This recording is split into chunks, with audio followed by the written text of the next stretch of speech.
மரம் நட வேண்டுமென்ற விழிப்புணர்வை மக்களின் மனங்களில் விதைத்திருப்பதாக நடிகர் விவேக் கூறினார். நாமக்கல் மாவட்டம் திருச்செங்கோட்டில் 1,00,000 மரக்கன்றுகள் நடும் விழாவை தொடக்கி வைத்த பின்னர் செய்தியாளர்களிடம் பேசியபோது அவர் இவ்வாறு தெரிவித்தார். எங்களுக்கு எப்போ வேலை வருது, எப்போ வேலை வராது, இரவு பகலாக வேலை செய்யக்கூடிய வேலைகள் இருக்கும். ஸோ இதில் நான் போய் மற்ற நடிகர்களை நீங்களும் வாருங்கள், மரம் நட வாருங்கள் நான் அழைப்பது அவ்வளவு அவங்களுக்கு வசதியாக இருக்காது.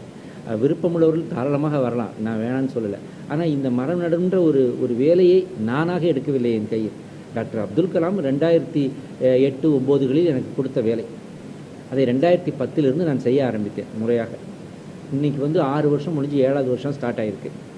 ஆனால் மரம் எவ்வளவு நட்டேன் என்பது முக்கியமல்ல, மரம் நட வேண்டும் என்ற எண்ணத்தை மக்கள் மனதில் நட்டேன். அதுதான் என்னுடைய வெற்றி நான் நினைக்கிறேன். விவசாயத்தை ஊக்குவிப்பதில் கல்வி நிறுவனங்களும் ஈடுபட வேண்டும். மாணவர்களுக்கு விவசாயத்தை எடுத்து செல்ல வேண்டும். விஞ்ஞானம் படிக்கும் மாணவர்கள் அதை விவசாய விஞ்ஞானமாக படித்து மீண்டும் விவசாயத்திற்கு வர வேண்டும்.